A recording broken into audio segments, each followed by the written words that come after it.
तस्वीर के साथ आपको बता देना चाहता हूं प्रैक्टिस और कंसिस्टेंसी की ताकत। टाइम्स ऑफ इंडिया का लेख है, मैं अपनी बात अपनी जबानी नहीं करता। टाइम्स ऑफ इंडिया ने छापा है ये। टाइम्स ऑफ इंडिया ने छापा है when Sachin Tendulkar told Brad Hogg this will never ever happen again in your life. मैं आपको पावर ऑफ कंसिस्टेंसी और पावर ऑफ प्रैक्टिस की ताकत समझाने की कोशिश कर रहा हूं। हिंदुस्तान के अंदर खासतौर में सबसे बड़ी प्रॉब्लम क्या है? जो जिम की सब्सक्रिप्शन है वो 1 जनवरी से 15 जनवरी में सबसे ज्यादा होती है।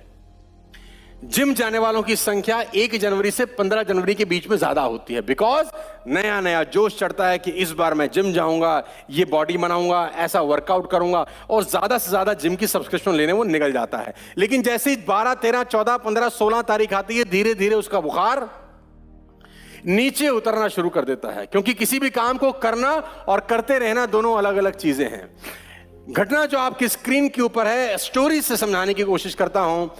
ऑस्ट्रेलिया और इंडिया के क्रिकेट मैच में ब्रैड हॉग ने सचिन तेंदुलकर को बोल्ड आउट मारा, और ब्रैड हॉग नया खिलाड़ी था, लेग स्पिनर था, शेन वॉर्न की तरह गेंदबाजी करता था, और उसको लगा कि मैंने जिंदगी में सबसे बड़ा काम कर लिया, कि मैंने दुनिया के सबसे महानतम बल्लेबाज, जिसको क्रिकेट का गॉड बोला जाता है, उसको बोल्ड कर दिया। और मजे की बात तो यह कहानी यहां रुकी नहीं।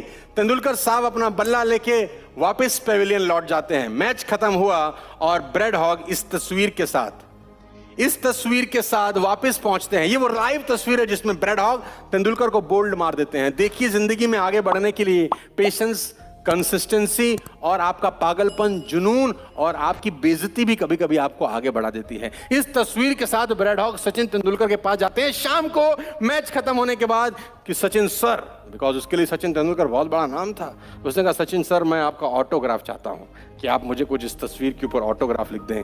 और टाइम्स ऑफ इंडिया का यह आर्टिकल है कि सचिन तेंदुलकर इस तस्वीर पे ऑटोग्राफ में लिखते क्या हैं। सचिन तेंदुलकर इस तस्वीर में, इस ऑटोग्राफ पे लिखते हैं, Brad Hogg this will never happen again. ये क्षण तेरी जिंदगी में फिर कभी नहीं आएगा। ये क्षण तेरी जिंदगी में फिर कभी नहीं आएगा। जा, मैं तुझे लिख। और ये लिखना तो आसान है। सोचो तेंदुलकर ने इसके बाद कितना प्रैक्टिस, और इसके बाद सचिन तेंदुलकर और ब्रैड हॉग 45 बार आमने सामने हुए। जब ब्रैड हॉग ने सचिन तेंदुलकर को गेंद करी, चाहे वनडे हो, चाहे टेस्ट हो, चाहे आईपीएल ही क्यों ना हो, लेकिन इस घटना के बाद ब्रैड हॉग सचिन तेंदुलकर को फिर आउट नहीं कर सका। पूरी जिंदगी में ब्रैड हॉग का वो आखिरी विकेट था तेंदुलकर पे, लेकिन लिख दिया वो इंपॉर्टेंट नहीं है। लिखने के बाद जो प्रैक्टिस किया होगा नेट में जाकर, सारा का सारा खेल प्रैक्टिस का है। लेडीज एंड जेंटलमैन, कि आप जो कुछ बनना चाहते हैं, जो कुछ पाना चाहते हैं, उसके लिए सीरियस कितने हैं, प्रैक्टिस कितना करते हैं। क्योंकि एक लाइन बहुत ज्यादा इंपॉर्टेंट है आपके लिए समझना और सीखना, कि महानता 1000 चीजें करने में नहीं है, पर एक तस्वीर के साथ आपको बता देना चाहता हूं प्रैक्टिस और कंसिस्टेंसी की ताकत। टाइम्स ऑफ इंडिया का लेख है, मैं अपनी बात अपनी जबानी नहीं करता। टाइम्स ऑफ इंडिया ने छापा है ये।